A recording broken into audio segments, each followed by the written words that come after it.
And a good day to you, Explorer Nation. John Lynskey, your ambassador for alumni affairs, here with a very special looking back with Lynskey. It's a Thanksgiving message. It's not our normal podcast conversation. It's a message of gratitude more than anything else to kick off the Thanksgiving and holiday seasons. And literally no better man to deliver it from the class of 94. 7 years at Columbus, head of the guidance department, but most importantly, a dad of a very special young man. And I'm going to now get out of the way and introduce Mr. Carlos Nunez. And Carlos, speaking of Thanksgiving, thank you for being here. Your situation with your son, Matthew, our senior, let me just say this, brother. There is nothing worse on earth than facing the fear of losing a child. And you had to look that square in the eye, and you guys dealt with it.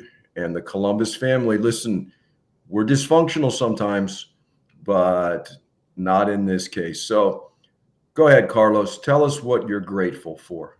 Well, John, first of all, thank you so much for having me on. Yeah, I mean,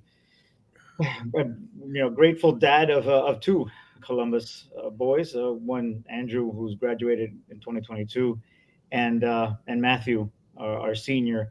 When you talk about Thanksgiving and you talk about being grateful, brother, if you would have asked me 55 days ago what I'm thankful for, my answer would have been completely different than what it is today. Completely different. And like you said, yeah, you're right. The Columbus family is dysfunctional, but it was not dysfunctional at all when it came to this situation. I tell you, I mean, it's a few people called me up and said, man, the Columbus Mafia is strong. One of them being actually the CEO of the Jackson Hospital itself. He told me, he said, listen, I got 3 phone calls within 24 hours of this happening to your son. He goes, by the third phone call, I already said, let me guess, Matthew Nunez. I said, yes. And he's it's been it definitely, like you said, the worst possible situation as a parent, and but very, very grateful, and just overwhelmingly grateful for all the love and support that we've received throughout this entire ordeal.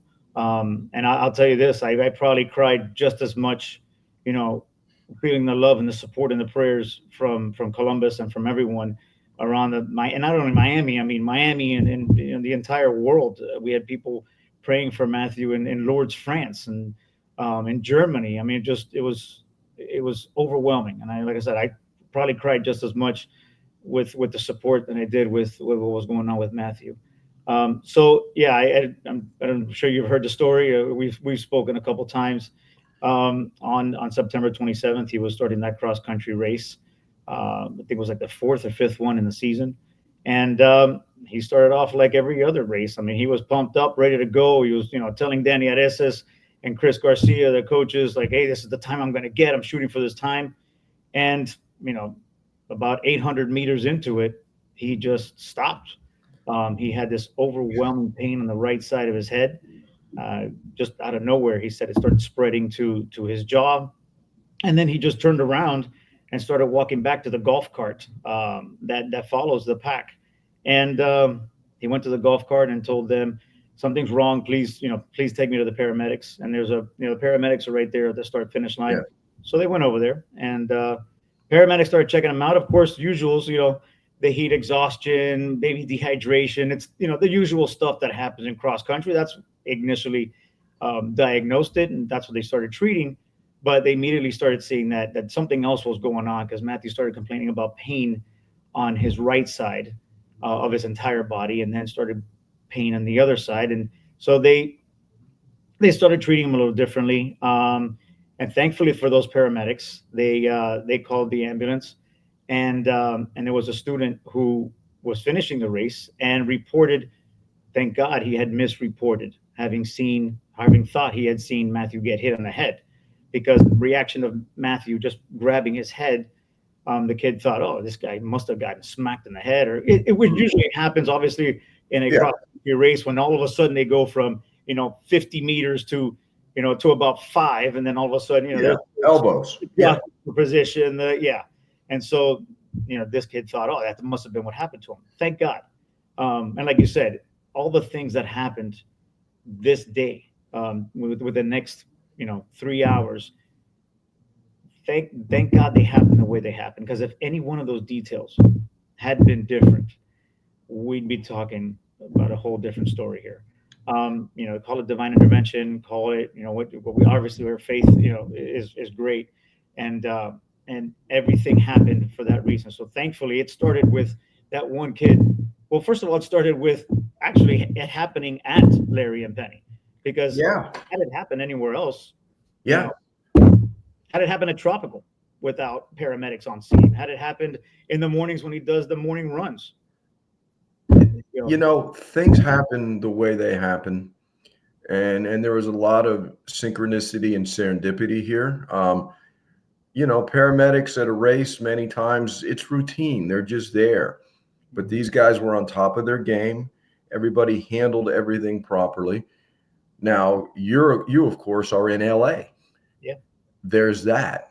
And I can't think of a worse feeling than that, of helpless and hopeless and frustrated, Yeah. you know? So it was the first phone call, was from my wife, and she called me and said, "Hey, listen, the paramedics are checking out Matt. He didn't get to finish the race." And of course, again, we all thought the same thing: dehydration, Sure. exhaustion. It was the heat index that day. They reported it was 113.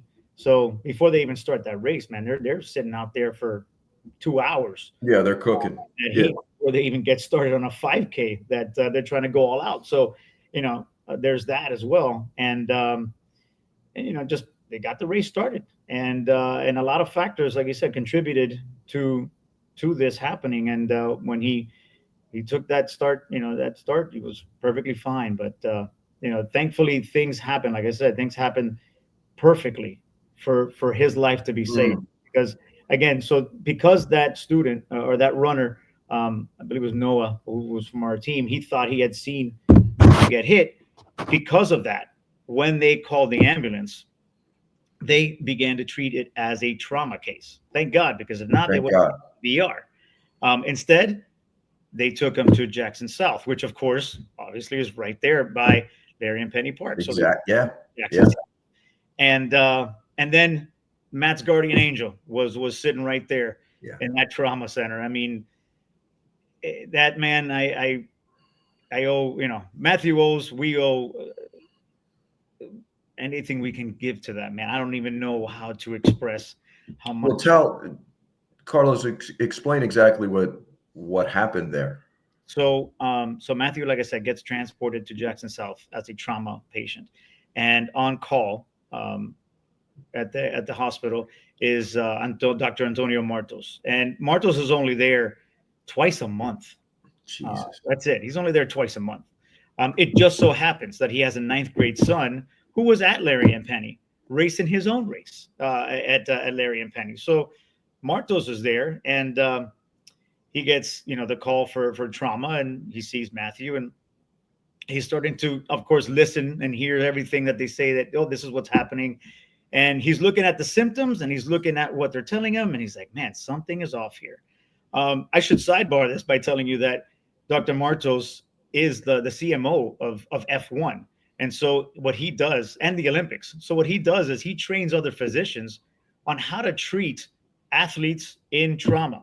So, I mean, you want to talk about the perfect guy in the world, probably, to be treating Matthew. It was him. It was him. So he sees Matthew's symptoms. He sees what's going on. He's hearing what they're telling him, and he's like, man, I don't see any injuries on his head. I don't see any kind of trauma. And so he immediately says, all right, let's go take him to get a CT scan, because something is off. His right side was kind of moving weird. And so they take him to CT. And when they took him to CT, he begins to foam at the mouth. They had to take him right out, emergency intubation. And like you said, I'm in California. I'm hearing, my wife's calling me, and she's telling me, hey, this happened. Okay. I'm thinking, okay, heat trauma, heat exhaustion, heat dehydration. Then the next call was worse than the first one. Yeah. Oh, and now they got to call the ambulance because they think something else is going on. So I'm like, all right. And then each call got worse than the last one, and so I'm of course freaking out because I'm nowhere near. I'm 3,000 miles away, and so when I started getting calls from my friend Javi Bustamante, whose daughter runs for Lourdes, and I stopped getting her calls, that's when I really started getting worried because I'm like, wait a minute, Okay. that means she's way too busy to call me and tell me what's going on. And there was one point there when he reported about the intubation. I said, no, this is no, Yeah. I gotta get out of here. I gotta get out of here. I gotta get back home because this is real serious. And it just so happens again, another one of those things. That my front door neighbor's son, Brandon, who is an alum from Columbus of the class of 2016, he's working at Jackson South as a nurse, and he hears that there is a student from Columbus who got transported for cross country, and he thought, oh, maybe that's maybe that's my neighbor's kid, and so just so happens my wife calls his parents and said, hey, is Brandon on call? She's like, yes, he is. Well, listen, this is what's going on. So Brandon calls me. He puts Dr. Martos on the phone with me, and when I start talking to Dr. Martos, and he's telling me, hey, this is not good, like we need to go. I need to get over here. And so it's exactly what happened. So when Martos finally was able to get him stabilized, got him into the CT, he saw that there was some serious brain bleed going on. All four ventricles of the brain were filling up with blood. Immediately takes him out and has an emergency procedure to do the burr holes in his head to get the blood out, start draining everything. And then once that was done, they decide to airlift him to Ryder trauma. And throughout the whole thing, I'm telling you, John, Martos did not leave Matthew's side. He didn't even have to go and get on that helicopter to Ryder trauma. He got on the helicopter. He said, "I'm not leaving this kid. I'm staying with him until I know he's okay and he's safe at Ryder trauma." And that's exactly what he did. And every single day since that day, that man has called or FaceTime or texted. It doesn't matter where he has been in the world, he does it, and he's been. I mean, I'm telling you, he's been phenomenal. I just you talk about above and beyond. I mean, this guy is the definition of that times 1,000. And so a week later, here we are. Everything starts getting complicated. Because the brain bleed caused heart failure. Heart failure caused pneumonia, and and just the roller coaster of, oh, he's getting better, now he's getting worse, the 2 steps forward, 3 steps back begins, and the 33 days of ICU just continued. But I got to say this, that every single person that we dealt with at at Jackson South and Jackson, and the ICU, the neuroscience ICU, I mean, every single person has been phenomenal, and that's just a part of all the love and support. That's just a part. I mean, that's not even to mention all of the things that happened with the St. Timothy Mass that happened that Sunday, which the priest said was more packed than it is on Easter Sunday. And seeing the prayer service that Mr. Gonzalez, that Jerry Gonzalez set up, and getting videos of 500 kids in the front of the sea on a Friday after school praying for Matthew. I mean, I'm telling you, it's you hear things like that and then you experience them, and it gives you, it definitely restores your faith in humanity. I'll tell you that much. Absolutely. And I will tell you this, last Saturday, when the watch party was going on for the cross country state meet, and we were having the alumni retreat at the same time. As I got there, I saw you and Matthew and your wife heading up there, and it was from a distance. But just the fact, you talk about feeling like you're witnessing a miracle. I think everybody felt that way, brother. And it I can't imagine the roller coaster and everything else. And your faith never wavered. I will say that. And So, Carlos, if you had to define your feeling of Thanksgiving for this year, what would you say?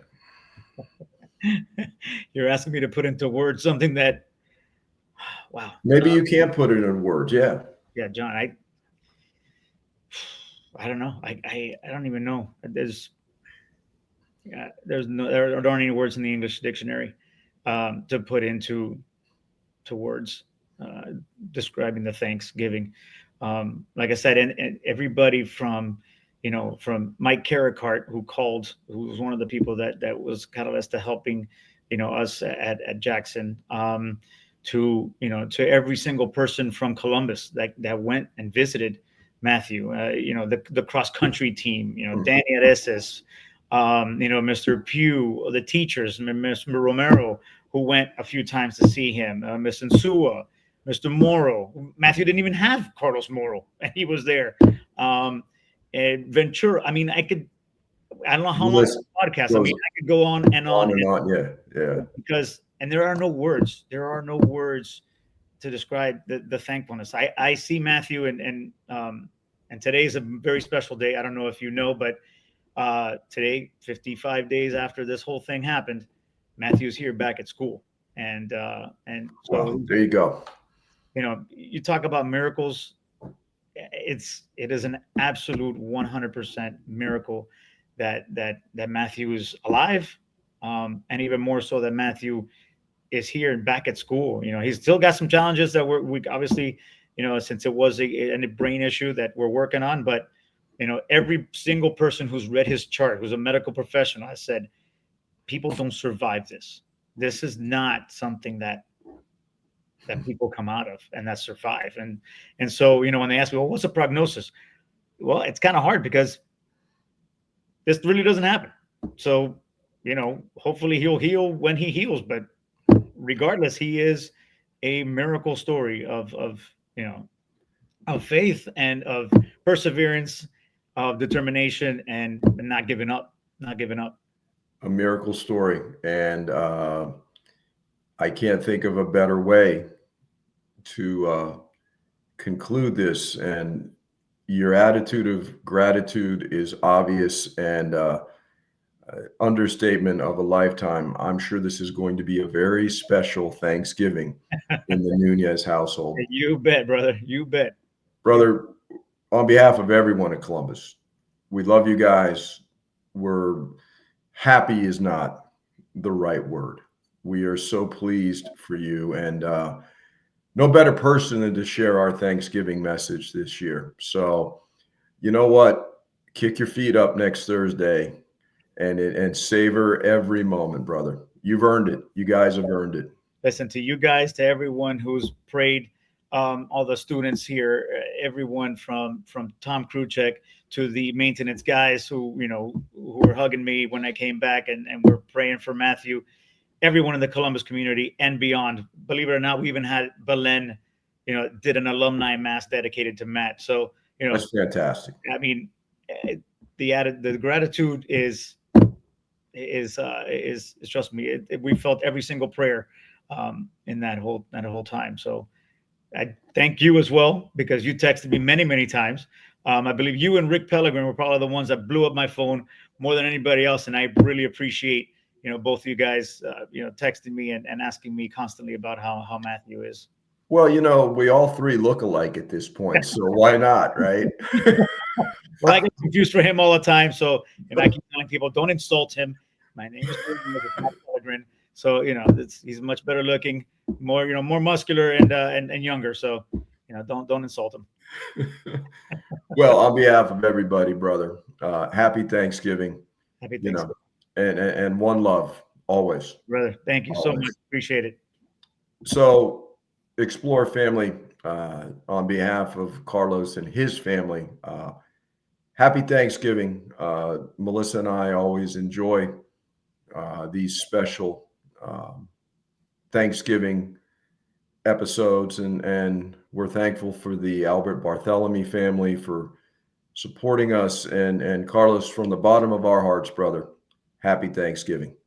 Happy Thanksgiving, John. Thank you so much, brother. Thank you for having me on. All right. So Happy Thanksgiving, Explorer Nation. And as always, Adelante. God bless, brother. God bless.